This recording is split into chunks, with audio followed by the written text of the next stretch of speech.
ದೆಹಲಿಯ ಹೈಕೋರ್ಟ್ ನಿರ್ದೇಶನದ ಬೆನ್ನಲ್ಲೇ ಖ್ಯಾತ ಶಿಕ್ಷಣ ತಜ್ಞ ಸೋನಂ ವಾಂಗ್ಚುಕ್ ಅವರನ್ನ ಸಿಜೆಪಿ ಕಾರ್ಯಕರ್ತರೊಂದಿಗೆ ವಿದ್ಯಾರ್ಥಿಗಳೊಂದಿಗೆ ದೆಹಲಿಯ ಜಂತರ್ ಮಂತರ್ನಲ್ಲಿ ನಡೆಸುತ್ತಿದ್ದಂತಹ ಉಪವಾಸ ಸತ್ಯಾಗ್ರಹದ ಸ್ಥಳದಿಂದ ಬಲವಂತವಾಗಿ ಕರೆದುಕೊಂಡು ಹೋಗಿ ಆಸ್ಪತ್ರೆಗೆ ದಾಖಲಿಸಿರೋದು ಪ್ರಸ್ತುತ ಸರ್ಕಾರದ ಸರ್ವಾಧಿಕಾರಿ ಧೋರಣೆ ಮತ್ತು ಪ್ರಜಾಪ್ರಭುತ್ವದ ಮೌಲ್ಯಗಳ ಮೇಲಿನ ದಾಳಿಯನ್ನ ಸ್ಪಷ್ಟಪಡಿಸುತ್ತದೆ.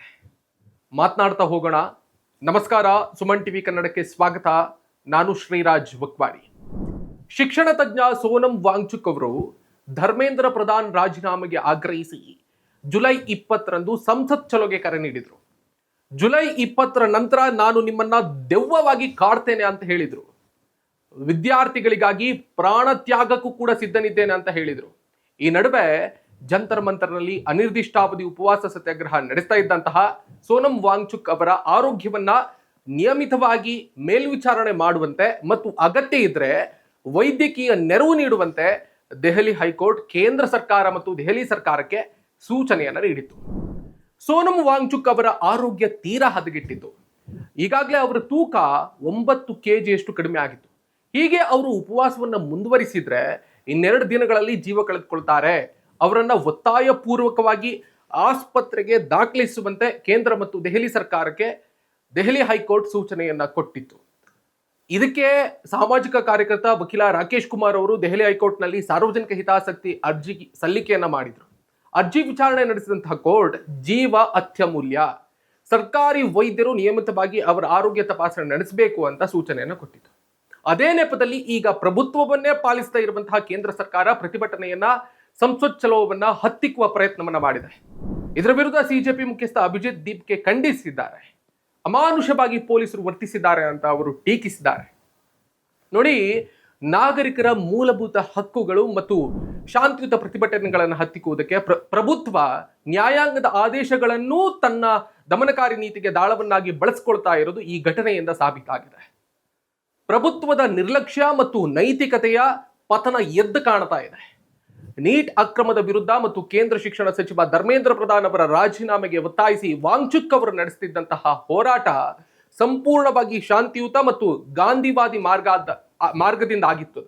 ಇಂತಹ ನಾಯಕನೊಂದಿಗೆ ಮುಕ್ತ ಚರ್ಚೆ ನಡೆಸಿ ಸಮಸ್ಯೆಯನ್ನು ಬಗೆಹರಿಸುವ ಕನಿಷ್ಠ ರಾಜಕೀಯ ಸೌಜನ್ಯವನ್ನ ಕೇಂದ್ರ ಸರ್ಕಾರ ತೋರಿಲ್ಲ.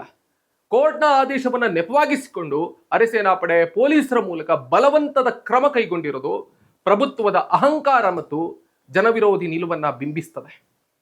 ನ್ಯಾಯಾಂಗದ ಆದೇಶ ಮತ್ತು ಆಡಳಿತದ ದುರುಪಯೋಗ ಇಲ್ಲಿ ಮುಖ್ಯವಾಗಿ ಕಾಣಿಸ್ತಾ ಇದೆ, ಪ್ರಮುಖವಾಗಿ ಎದ್ದು ತೋರ್ತಾ ಇದೆ.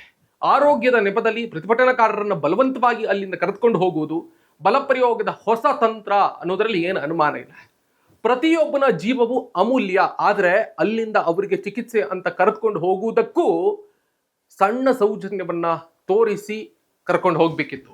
ನ್ಯಾಯಾಲಯಗಳು ಜೀವ ರಕ್ಷಣೆಯ ಹಿತದೃಷ್ಟಿಯಿಂದ ನಿರ್ದೇಶನ ನೀಡಿದಾಗ ಅದನ್ನ ಸಂವೇದನಾಶೀಲತೆಯಿಂದ ನಿರ್ವಹಿಸುವ ಬದಲು ಪ್ರತಿಭಟನೆಯನ್ನು ಹತ್ತಿಕ್ಕುವ ಆಯುಧವನ್ನಾಗಿ ಸರ್ಕಾರ ಬಳಸಿಕೊಂಡಿದೆ ಅನ್ನೋದರಲ್ಲಿ ಅನುಮಾನವೇ ಇಲ್ಲ.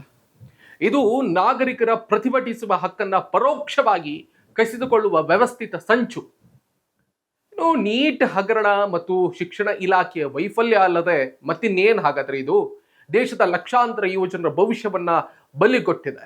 ನೀಟ್ ಪರೀಕ್ಷೆಯ ಬೃಹತ್ ಅಕ್ರಮ, ಪ್ರಶ್ನೆ ಪತ್ರಿಕೆ ಸೋರಿಕೆ ಮತ್ತು ಸಾಂಸ್ಥಿಕ ಭ್ರಷ್ಟಾಚಾರಗಳು ಬಹಿರಂಗಗೊಂಡಿದ್ರೂ ಕೂಡ ಕೇಂದ್ರ ಶಿಕ್ಷಣ ಸಚಿವ ಧರ್ಮೇಂದ್ರ ಪ್ರಧಾನ್ ಅವರು ಹೊಣೆಗಾರಿಕೆಯಿಂದ ನುಣುಚಿಕೊಳ್ತಾ ಇದ್ದಾರೆ. ಪ್ರಧಾನಿ ಮೋದಿ ಮೌನ ಆಗಿದ್ದಾರೆ.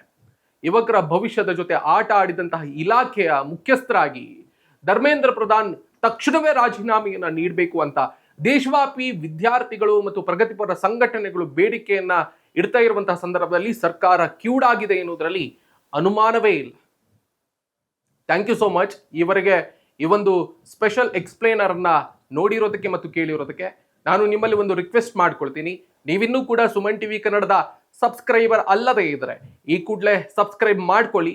ಆ ಮುಖೇನವಾಗಿ ನಮ್ಮ ಎಲ್ಲಾ ಕಂಟೆಂಟ್ಗಳು ನಿಮ್ಮನ್ನ ಅತಿ ಶೀಘ್ರದಲ್ಲೇ ತಲುಪುತ್ತೆ. Thank you so much.